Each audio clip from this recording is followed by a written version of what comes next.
The sun dipped low over the endless stretch of Highway 47, casting long shadows across the cracked asphalt that snaked through the cornfields of rural Nebraska.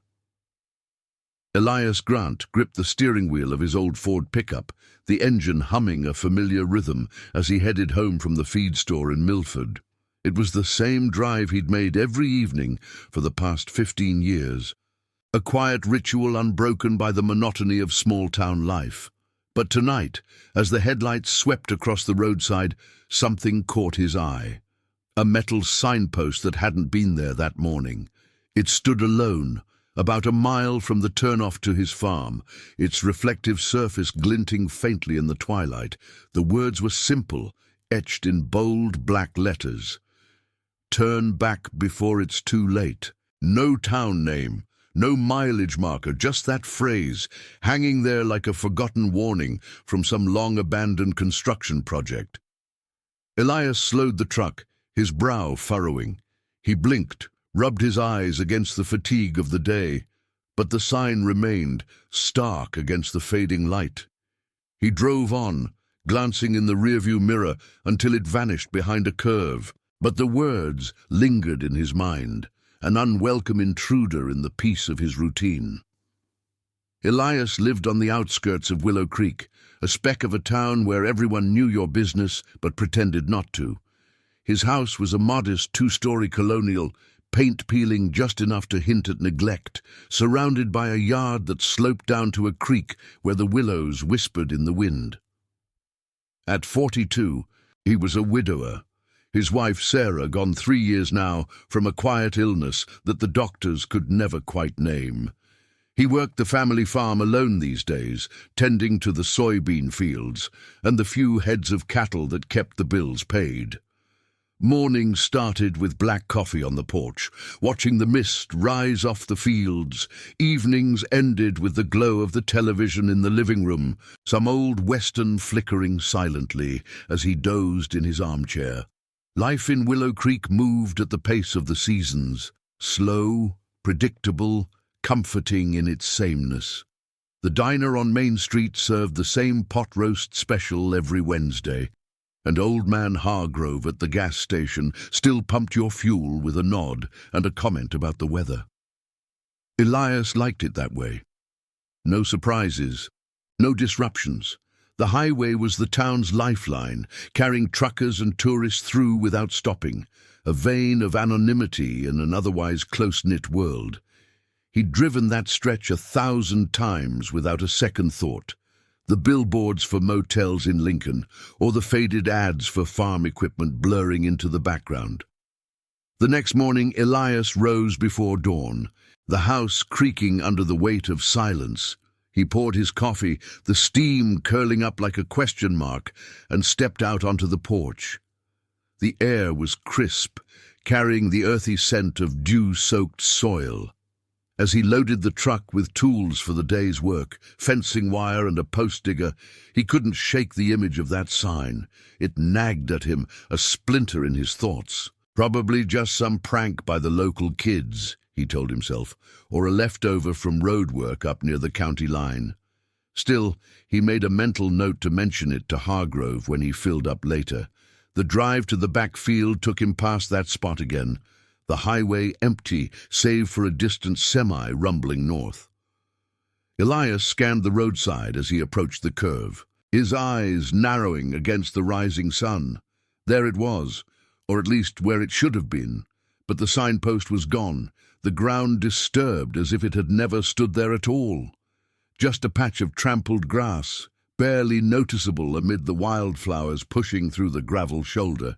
He pulled over, the truck's tires crunching to a stop.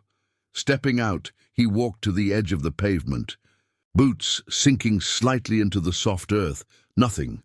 No hole, no fresh dirt, no scrap of metal glinting in the light. It was as if the night had swallowed it whole. Elias crouched, running his hand over the grass, feeling for any sign of disturbance. The blades sprang back upright, undisturbed. A chill prickled his skin, not from the morning air, but from the sudden emptiness where certainty had been. He straightened, glancing around the empty road.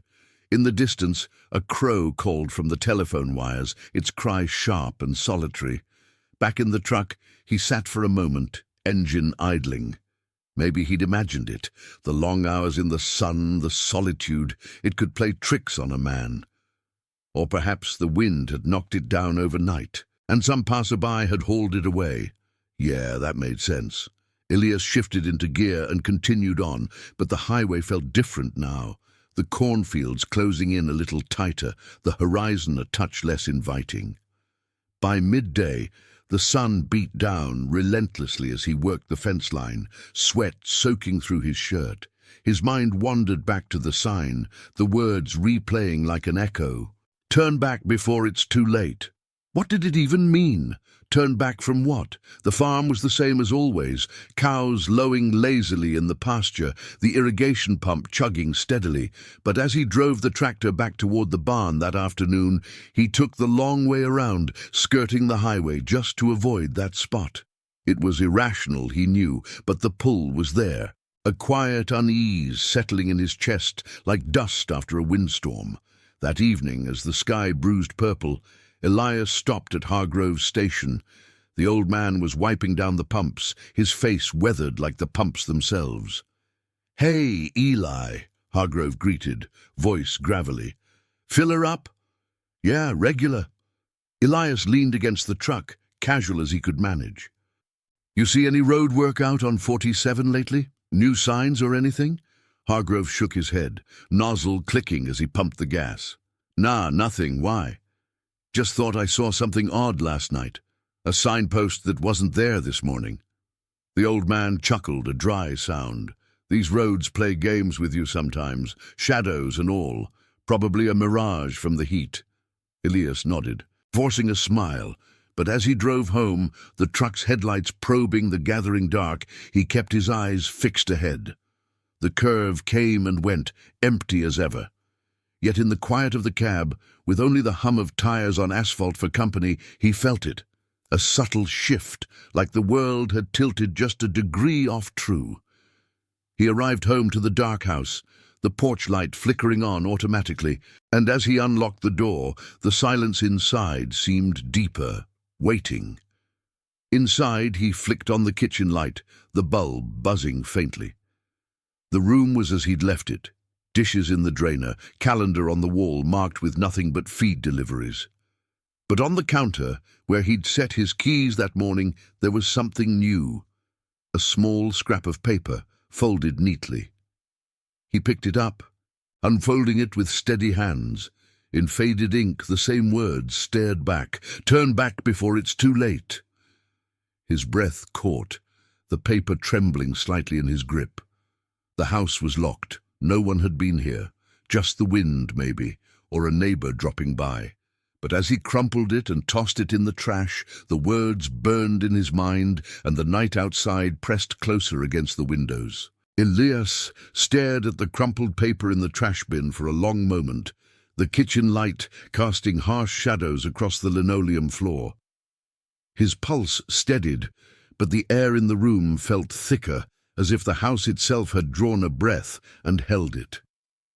He turned away, rinsing his coffee mug in the sink, the running water a deliberate noise to drown out the quiet. It had to be nothing, a stray note from the feed store receipt, or maybe he'd absent-mindedly jotted it down himself during the drive home, his mind wandering. Yeah, that was it. Exhaustion from the fields, the endless cycle of planting and mending. He dried his hands on a dish towel and headed upstairs, the wooden steps groaning under his weight like an old friend protesting the late hour. Sleep didn't come easy that night. He lay in the queen-sized bed, the sheets cool against his skin, staring at the ceiling fan's lazy spin.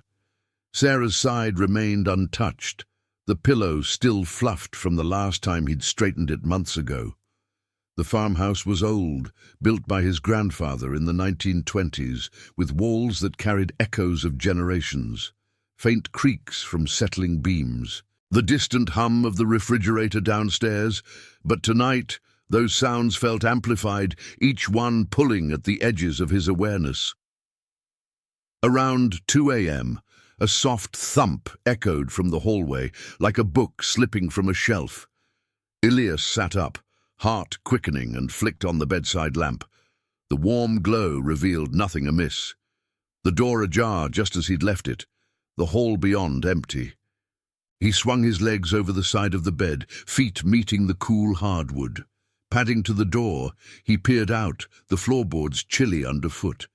The upstairs landing was dim, moonlight filtering through the lace curtains in the window at the far end. No movement, no shadow out of place, just the house breathing, he thought, rubbing the back of his neck. Back in bed, he turned off the light and closed his eyes, willing sleep to take hold.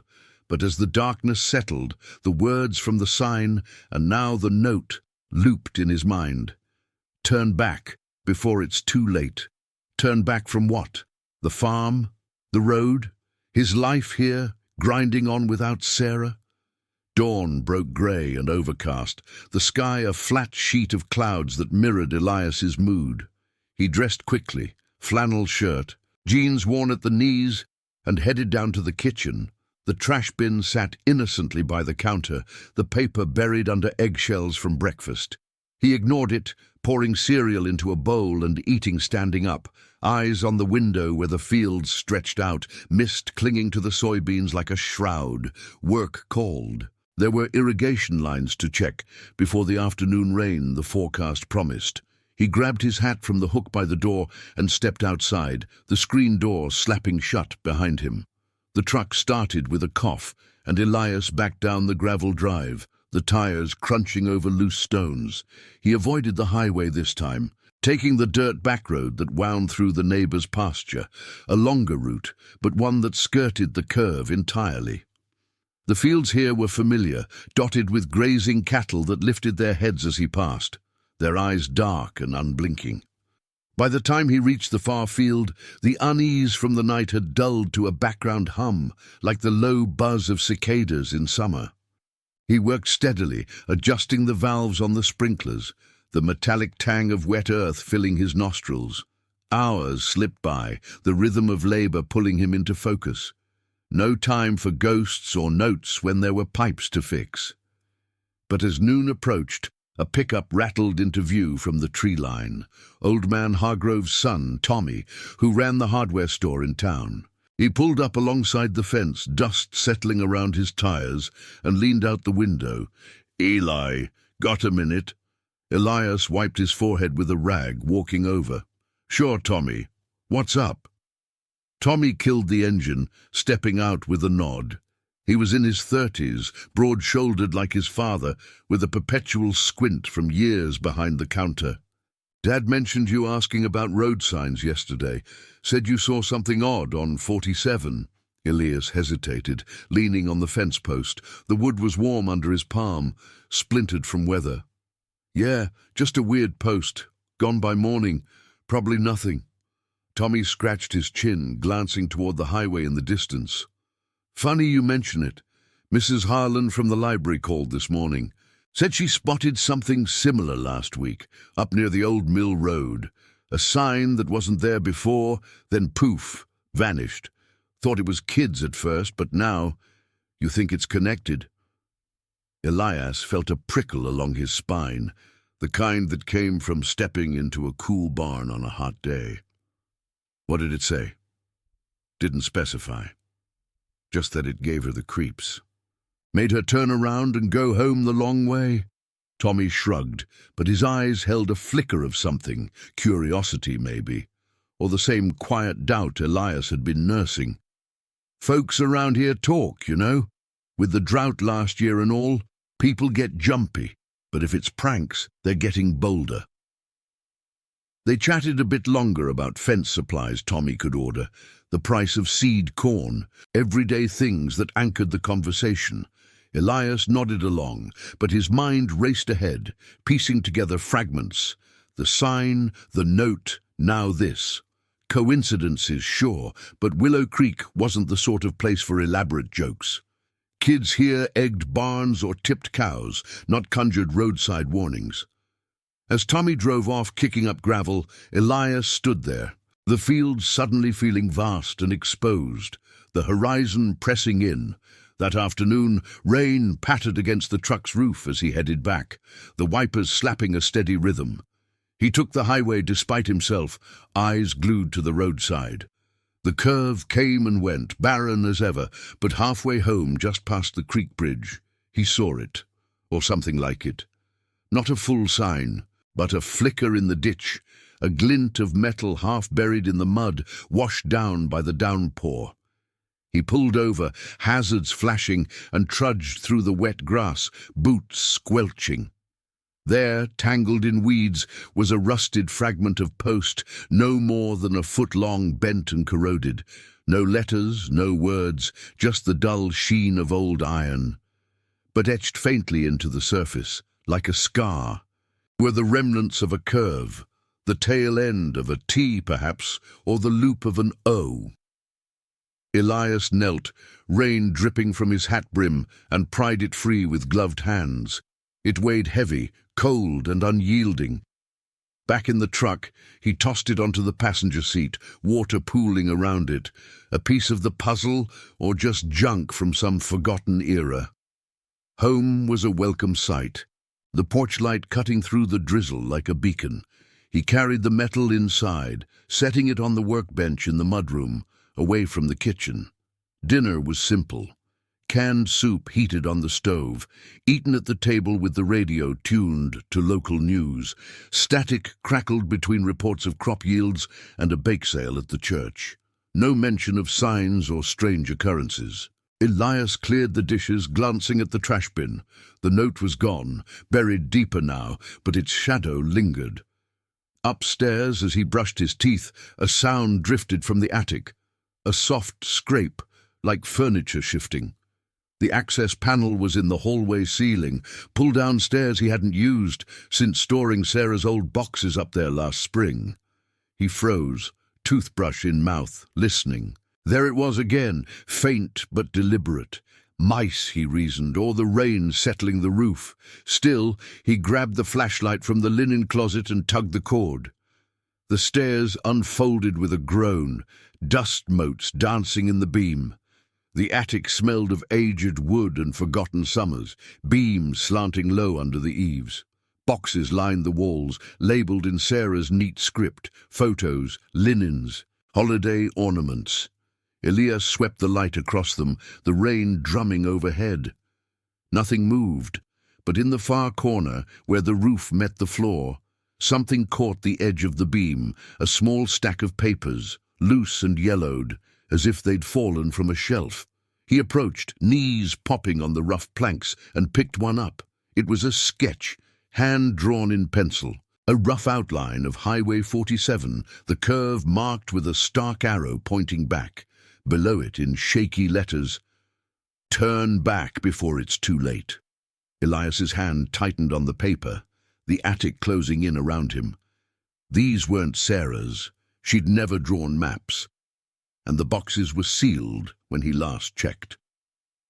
Heart pounding now, he backed down the stairs, pulling them up behind him with trembling hands. The house settled into silence, but the sketch burned in his pocket, a weight that followed him to bed. Outside, the rain intensified, tapping insistently against the panes as if urging him to listen. Elias lay awake, the darkness alive with possibilities, each creak a whisper, each shadow a question unanswered. The farm, the road, the life he'd built, it all felt fragile now, like a house of cards in a gathering wind. The morning after the attic discovery dawned clear and sharp, the rain's remnants glistening on the fields like scattered diamonds. Elias woke with a start, the sketch still clutched in his fist, its edges crumpled from a night of restless turning. He smoothed it out on the nightstand, staring at the pencil lines that mimicked the highway's curve with eerie precision. The arrow pointed backward, insistent, as if drawn by someone who knew the road's every twist. He folded it carefully and slipped it into his shirt pocket, a secret weight against his chest. Downstairs, breakfast was mechanical, oatmeal stirred too long, coffee gone bitter from distraction. The house felt watchful. its corners holding breaths he couldn't quite hear. He decided to drive into Willow Creek, not for supplies, but for answers. The back road was muddy from the storm, ruts pulling at the truck's tires as he navigated past flooded ditches. By the time he reached Main Street, the town was stirring. The bakery's door chimed with early customers, and a few locals nodded from their porches, steam rising from mugs of morning brew. Elias parked outside the library, a squat brick building with ivy creeping up its walls, the kind of place where silence was as much a fixture as the shelves. Mrs. Harlan was behind the desk, her glasses perched on the end of her nose, sorting returns with deliberate care. "Morning, Elias," she said, looking up with a polite smile that didn't quite reach her eyes. She was in her 60s, silver hair pinned back, the sort of woman who'd known his family for generations. "Haven't seen you in here since Sarah's book club days." "Yeah, been busy." He approached the counter, glancing around the empty reading room where sunlight slanted through tall windows, dust motes drifting lazily. "Tommy mentioned you saw something odd on the road last week, a sign." Her hands paused on a stack of paperbacks, fingers tightening slightly. "Oh, that. Yes, well—" She lowered her voice even though no one was near. "It was up by the old mill turnoff just after dusk. A post stuck in the ground, letters all shiny like new. Said something about turning back, can't recall the exact words now, but it stuck with me. Gave me such a start, I drove straight home and locked the doors." Elias pulled the sketch from his pocket, unfolding it on the counter. "Like this?" Mrs. Harlan leaned in, her face paling as she traced the lines with a finger. "Lord, that's close, too close. Where'd you get it?" "Found it in my attic, and I saw one myself on 47. Same message, gone by morning." He watched her reaction, searching for reassurance, but she only shook her head slowly. "I've lived here 40 years, Elias. Roads don't change overnight, but lately, things feel off. Dreams I can't shake, like the town's holding its breath." She slid the sketch back, her eyes darting to the window where the street lay quiet. "You talk to anyone else?" "Just Hargrove and his boy. They think it's kids or heat mirages." She nodded, but doubt lingered in the lines around her mouth. "Maybe, but be careful out there. Some paths you start down, you don't come back the same." Elias left with more questions than comfort, the bell tinkling behind him like a warning. He stopped at the diner next door, the scent of frying bacon and fresh pie drawing him in, despite his lack of appetite. The place was half full, farmers in overalls nursing coffees at the counter, a couple of truckers in the booths flipping through newspapers. He slid onto a stool, ordering black coffee from Rita, the waitress who'd poured his cup since high school. "Heard you asking about signs," Rita said as she set the mug down, her voice low under the clatter of plates. She was wiry, with laugh lines etched deep from years of small talk. "Folks are whispering. Old Jenkins down by the creek swears he saw one too, pointing away from the river bend. Thought it was county work at first, but nothing official." Elias sipped the coffee, scalding his tongue. "Anyone know where they're coming from?" Rita shrugged, wiping the counter with a rag. "Not a soul. But Willow Creek's got its secrets. Old trails under the fields, stories from when the railroads ran through.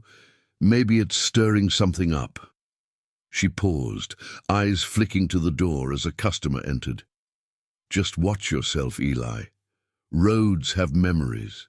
The words echoed as he paid and stepped out, the midday sun warming the sidewalk. He drove home the long way, skirting the highway, but the pull was magnetic, drawing his eyes to the rear view. The fields blurred past, cornstalks whispering in the breeze, but isolation crept in, the vastness of the landscape suddenly oppressive, as if the land itself were listening. Back at the farm, he unloaded tools from the truck bed, the metal clanging louder than necessary. The cows in the pasture moved listlessly, their lowing a distant murmur. He headed to the barn, intending to sort feed sacks, but paused at the workbench in the mudroom. The rusted fragment from the ditch sat there, water dried to a faint stain. He picked it up, turning it in the light filtering through the small window. The etched curve caught the gleam, a partial letter, maybe the arc of a B or the swell of an O. It felt heavier now, charged with intent. Setting it down, he climbed the stairs to the attic again, the pull-down steps creaking in protest. The air up there was still, dust settled from the night before. He scanned the boxes, Sarah's labels mocking him with their familiarity. One was ajar, the one marked photos, and inside, amid faded snapshots of family picnics and harvest moons, was another paper. Not a sketch this time, but a torn page from what looked like an old journal, ink smudged but legible. The signs come when the ground remembers. Turn back or it claims what's yours. Elias's knees buckled slightly, and he steadied himself against a beam. The handwriting wasn't Sarah's, too angular, too hurried, but it spoke of the farm, the land his family had tilled for decades. Whispers of drought, failed crops, debts buried like roots. He pocketed the page, heart thudding against his ribs, and descended quickly, sealing the attic as if locking away a Pandora's box. In the kitchen he paced, the linoleum cool under his boots. Doubt gnawed at him. Was he piecing together hallucinations? The solitude of the farm, the echo of loss. It could twist the mind, make shadows into shapes, but the papers were real, tangible in his hand. Afternoon waned into evening, the sky deepening to indigo. Elias worked the fields mechanically, repairing a sagging gate, but every rustle in the grass made him glance over his shoulder. The highway loomed in the distance, a dark ribbon under the emerging stars. He avoided it, but as dusk settled, a low fog rolled in from the creek, muting the world to graze. Back inside, he lit the lamps early, their glow pushing back the encroaching night. Dinner was untouched on the plate, fried eggs congealing, his appetite lost to the storm in his thoughts. Sitting in the living room, the television murmured a weather report, promising clear skies ahead. But the armchair felt unfamiliar, the room's corners deeper. A soft knock echoed from the front door, 3 raps, deliberate. Elias froze, the remote slipping from his fingers. No one came unannounced this late. Neighbors called first. He rose slowly, crossing to the window, peering through the sheer curtain. The porch was empty, the swing swaying gently in the breeze. No truck in the drive, no footsteps fading into the dark. He opened the door a crack, cool air rushing in. There, wedged in the frame, was a small envelope, plain white, no address. His name scrawled on the front in that same angular script. Inside, a single line, the road nose, turn back now. The fog thickened outside, swallowing the yard, and Elias shut the door, bolting it firmly. The house enclosed him, a fragile shell against the unknown, and for the first time the silence screamed. Elias stood in the living room, the envelope clutched in his hand like a live wire, its paper edges cutting into his palm. The fog outside pressed against the windows, a milky veil that blurred the line between yard and void. He didn't move for what felt like minutes, the house amplifying every small sound, the tick of the wall clock, the distant drip from the eaves. Finally, he tore it open fully, the message inside confirming what he'd glimpsed. The road knows. Turn back now. And no signature, no explanation, just those words in ink that seemed to seep into the page. He sank into the armchair, the springs creaking under him, and let the note fall to the coffee table amid scattered remotes and seed catalogues. The television droned on, a weatherman's voice cutting through the static. Fog advisory for the next few hours. Drivers, use caution on rural routes. Elias almost laughed, a dry, hollow sound that echoed off the walls. Caution, as if he hadn't been circling the edges of something unspoken for days now. The farm, once a steady anchor, felt adrift, pulled by currents he couldn't see. He rose and paced to the kitchen, flipping on the overhead light. The counters gleamed under the harsh bulb, ordinary and accusing. He thought of calling someone, Tommy maybe, or even the sheriff's office in Milford, but what would he say? That signs were appearing and vanishing, that his attic was exhaling secrets from the past. They'd chalk it up to grief, or worse, send someone out to check on him, turning his solitude into pity. No, this was his to unravel or ignore. He poured a glass of water from the tap, the cool liquid steadying his hands, and stared out the back door at the fog-shrouded barn. The cows were silhouettes in the pasture, unmoving, as if the mist had frozen time. Sleep was out of the question. Instead, he climbed the stairs again, the wood protesting louder in the quiet night. In the bedroom, he pulled open the nightstand drawer, rummaging past batteries and old receipts until his fingers closed on Sarah's journal, the one she'd kept during her illness, filled with lists of symptoms and half-formed hopes. He hadn't touched it since her passing, but now it felt like a key or a trap. Flipping through the pages, the handwriting jumped out, her neat cursive, listing fevers and fatigue. But near the end, tucked between entries, was another loose sheet, this one in the same angular scrawl as the others. The land remembers the debts unpaid, the signs warn before it takes root. Elias's breath hitched, the journal slipping from his lap to the floor. Debts? His family had scraped by, sure. Loans for equipment after the '89 flood, the lean years when soybeans wilted under relentless sun. But nothing that warranted this. Haunting. He thought of his grandfather, who'd bought the farm from settlers who'd vanished overnight in the 1930s, their wagon abandoned by the creek. Local law, dismissed as Dust Bowl tall tales. Yet here it was, woven into his home like rot in the beams. The foghorn-like wail of a distant truck pierced the night, pulling him to the window. Highway 47 cut through the haze below, tail lights smearing red into the white. He watched until they faded, then dressed quickly, boots, jacket, flashlight in hand. The pull was irresistible now, a compulsion born of the need to confront whatever this was.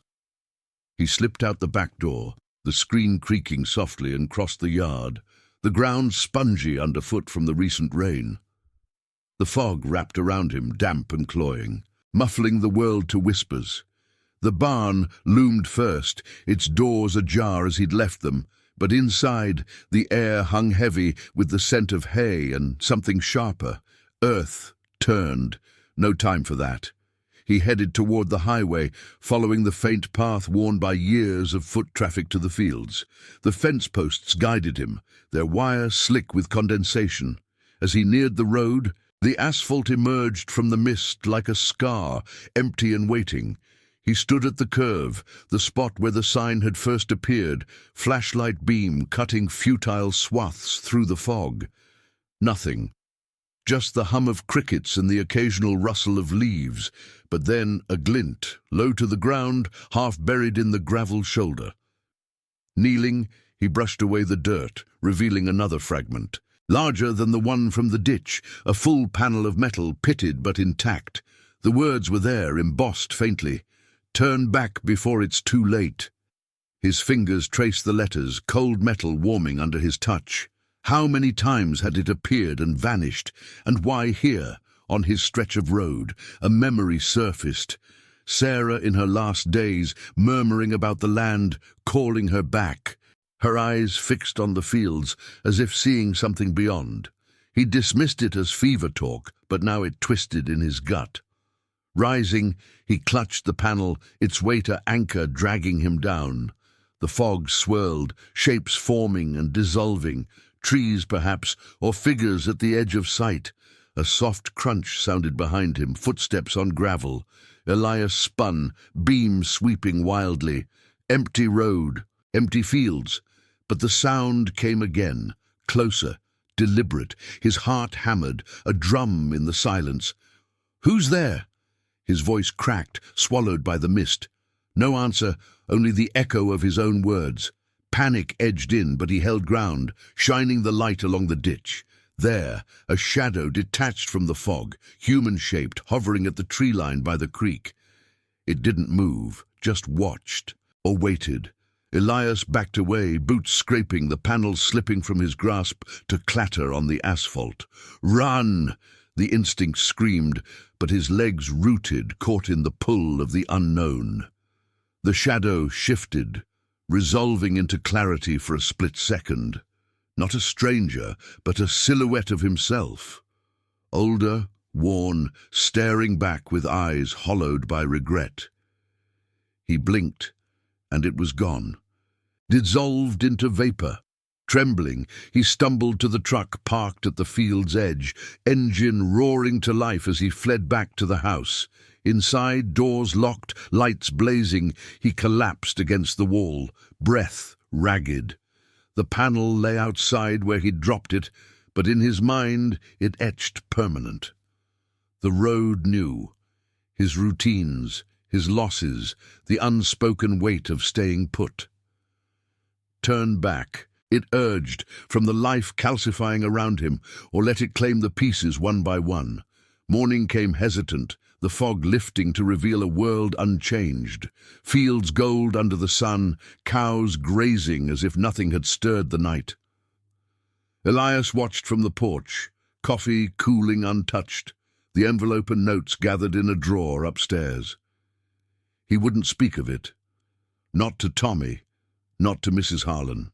But as he started the truck for the day's work, taking the back road deliberately, the curve in the rear view held a whisper. The signs might vanish again, but the warning lingered, a quiet fracture in the ordinary, echoing long after the engine faded into the horizon.